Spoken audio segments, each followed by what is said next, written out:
detectado, es posible la utilización de medicamentos acertados. El profesor Propping es optimista en cuanto a que en poco tiempo se descubrirá su ubicación exacta dentro de la cadena de ADN.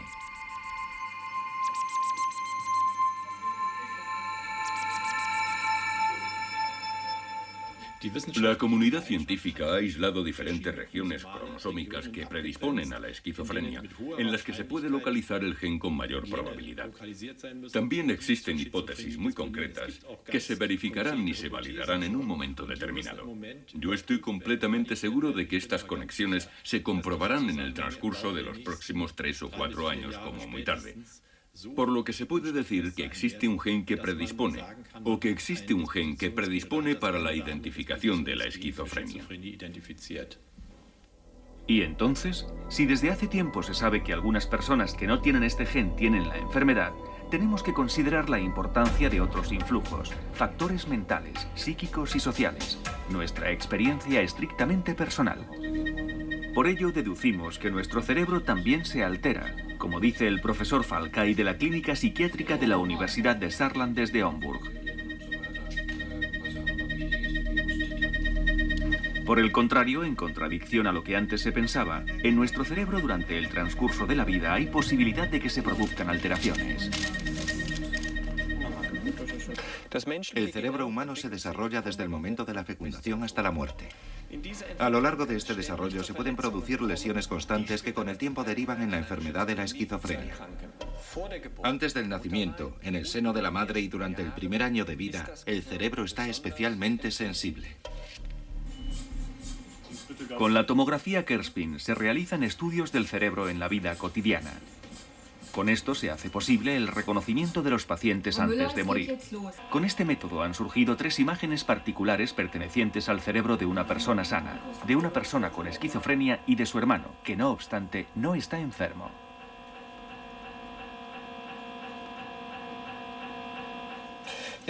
Podemos observar aquí en la parte izquierda el cerebro de una persona controlada. Son imágenes tomadas a través de una tomografía Kerspin.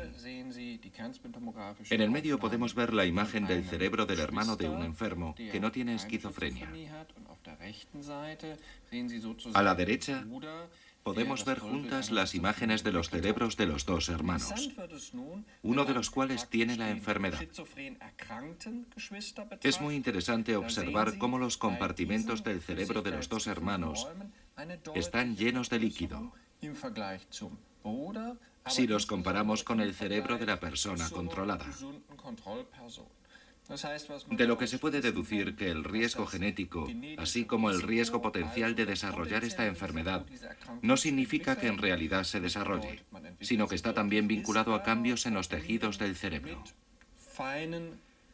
No obstante, este riesgo se debe tener en cuenta junto con la influencia de otros factores medioambientales, como por ejemplo las complicaciones en el embarazo y el parto, que en el caso de estas 2 personas de hecho existieron. Aquí se aprecia un incremento acentuado de las alteraciones.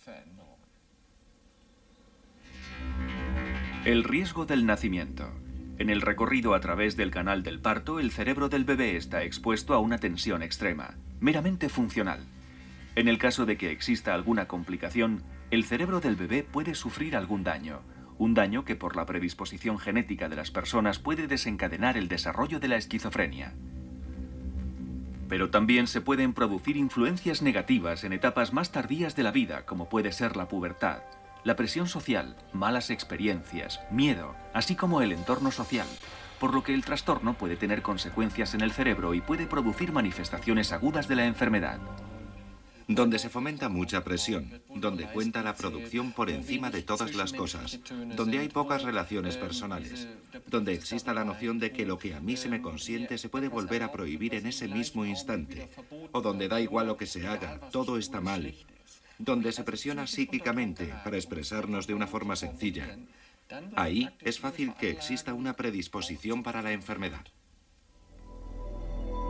Pero ¿cómo se llega a esto? ¿Qué hace el entorno? ¿Cómo afecta el estrés al cerebro, a sus células, a la sinapsis, a los receptores y a los transmisores?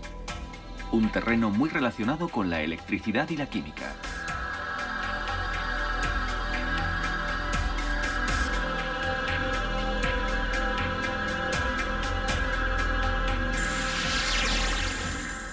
París, la Pitié-Salpêtrière, el complejo clínico más amplio de toda Europa.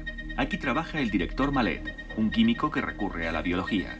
Él considera que la causa principal de la esquizofrenia está en la química del cerebro. Según dice, el estrés puede alterar el trabajo de los genes en nuestro cerebro, revolver el proceso del circuito de regulación de los neurotransmisores y variar la cantidad de sustancias que producen los genes. Nuestro cerebro se rige por moléculas. La cantidad de moléculas varía de forma constante. La alteración en el número de moléculas puede derivar en una esquizofrenia. Entonces, ¿por qué se descontrolan estas sustancias? De los experimentos realizados con ratas podemos sacar algunas conclusiones. Se trajeron desde España cerebros de ratas conservados en el congelador a los que previamente se había sometido a todas las situaciones posibles de angustia y temor. El objetivo es encontrar una respuesta a esta pregunta. ¿Qué hace el estrés con el cerebro? El estrés va a modificar la expresión. El estrés ejerce una influencia sobre el cerebro, al igual que los genes y las moléculas. Y nos podemos imaginar que estas moléculas, que no son normales, no pueden responder de una manera tan potente ante el estrés como lo hacen las moléculas normales, y hacen imposible la compensación de la repercusión del estrés. Consideramos que este podría ser un factor que fomenta la aparición de la esquizofrenia y otros trastornos.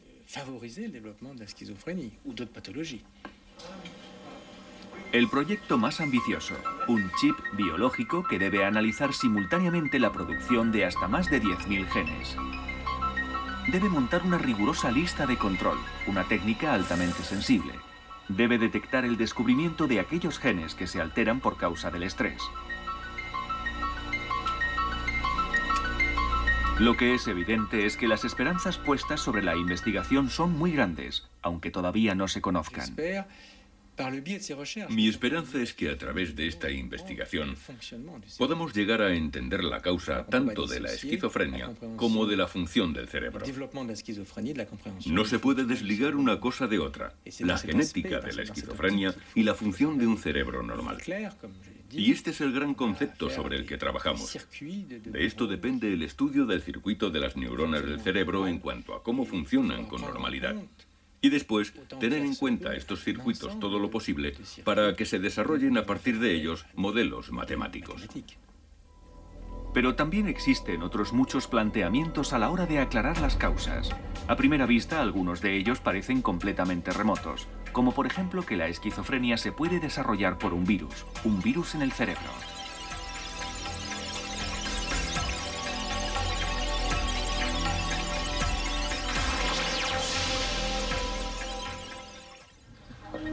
Esta es la opinión del profesor Wächter, de las clínicas psiquiátricas Versick, en Günzburg, Ulm.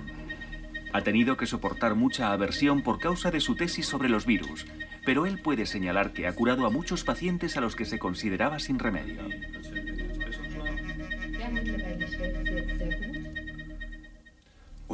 Nuestro cerebro está lleno de virus, la mayoría de los cuales no producen alteraciones, pero pueden producir depresiones profundas o esquizofrenia. Durante mucho tiempo se ha creído que en el cerebro no se podían encontrar virus y que los límites de accesibilidad del cerebro no se podían rebasar, pero ahora se sabe que se puede acceder a él a través de los conductos nerviosos, como por ejemplo los conductos de la nariz o los conductos olfativos que conducen directamente al mismo. Todos tenemos muchos virus en el cerebro. Esto está dentro de lo normal y estamos preparados para ello. Es decir, nuestro sistema inmunológico los puede paralizar.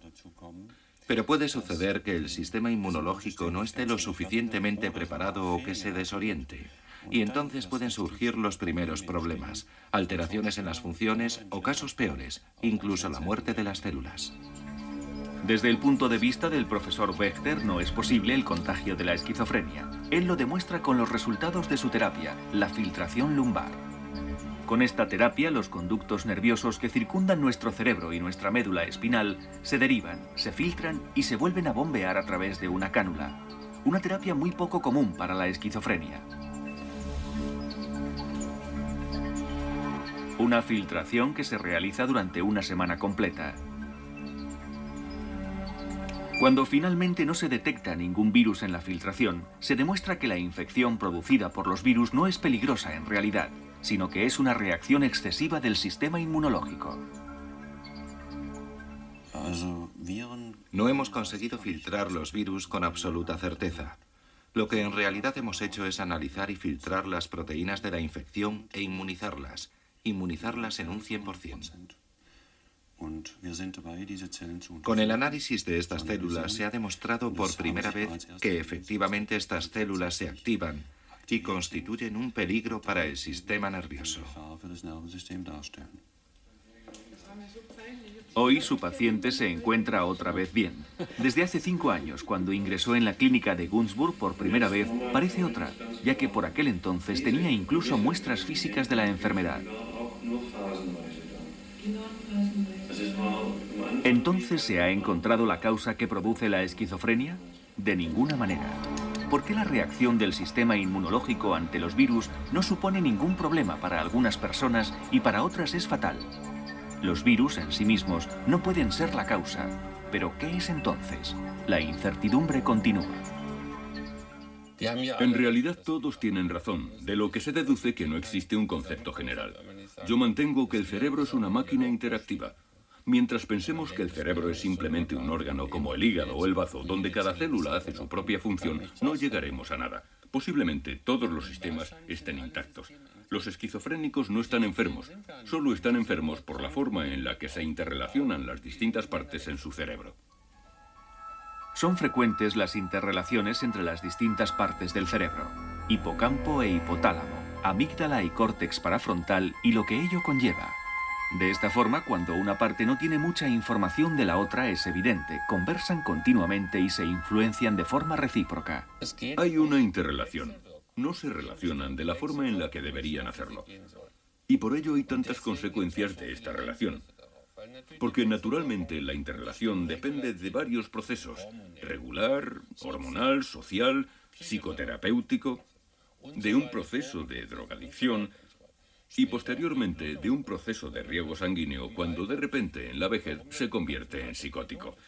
¿Por qué se llega a ser psicótico con los años? Todavía no sabemos la causa. Puede ser simplemente por motivos de riego sanguíneo, sí. Lo que está absolutamente claro es el por qué la psicosis a este respecto es una cosa completamente diferente de la enfermedad de Alzheimer o del Parkinson. Lo podemos decir con tranquilidad.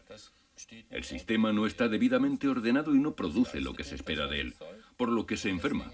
Pero eso no ocurre con la esquizofrenia. Quizá por este motivo tengamos que trabajar con causas varias y completamente diferentes. Alteraciones del cerebro, factores genéticos, influencias medioambientales que van desde el nacimiento hasta la sociedad donde vivimos. Factores motivados por el estrés que someten al cerebro a un esfuerzo, e incluso hasta virus que amenazan al cerebro y otros muchos motivos que todavía no conocemos.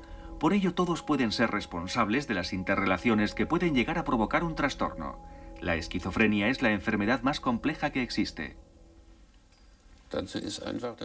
El sufrimiento de un esquizofrénico es tan horroroso que sería terrible que alguien afirmara: tengo la terapia óptima que termina con el mal desde la raíz. No es el caso.